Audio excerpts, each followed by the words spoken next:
ছোট ভাই এখানে এসে বলো, তোমার এলাকা, তোমারই তো ক্ষমতা, তুমি বলবে না, কে বকবক করবে, কে বলো? তুমি ভাই না করেন না প্লিজ, আমাকে নিয়ে আসতে কথা বলতে, আমি ওদের সাথে কথা বলি। ছোট ভাই তোমরা এখানে এসে কথা বলো, আরে ঢিঙ্কা চিকা লাগাই দাও, সমস্যা কোথায়? কি বলো? তুমি যুবক না, তোমার চুল এত লম্বা, কি সুন্দর করে ছাড়াইছো তুমি, কতক্ষণ পরে এমন করো? তুমি তো স্মার্ট, তুমি, আরে ভাই কি বলো?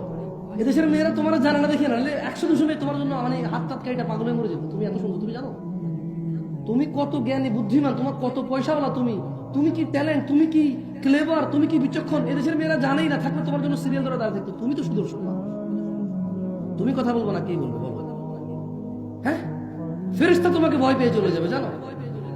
তোমার জন্য ফেরেশতা গুনাহ লিখবে মনে করো, এত বড় সাহস ফেরেশতা রয়ে গেছে, রূপগঞ্জের ছেলের নামে গুনাহ লিখবে, কি বলেন?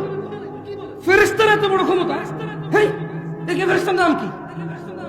এই ফেরেশতার নাম কি যে ফেরেশতা রূপগঞ্জের মানুষের নামে, এখানকার স্থানীয় পোলা পাইন, হ্যাঁ, হুন্ডা চালায়, পালসার 120-এ চালায়, ভিডিও করে, এত ক্ষমতাবান, এত দ্রুত গতির ছেলে মেয়ের গুনাহ কোন ফেরেশতা লিখবেন? নাম কি? পাগল নাকি আপনারা? খবর তোদের সাথে কিছু বলেন না, পাপ হবে আপনাদের। যারা ওদেরকে চুপ করতে বলতেছেন, আপনার সমাজের পাপ হবে। কেন বলতেছেন ওদের চুপ করতে? হ্যাঁ,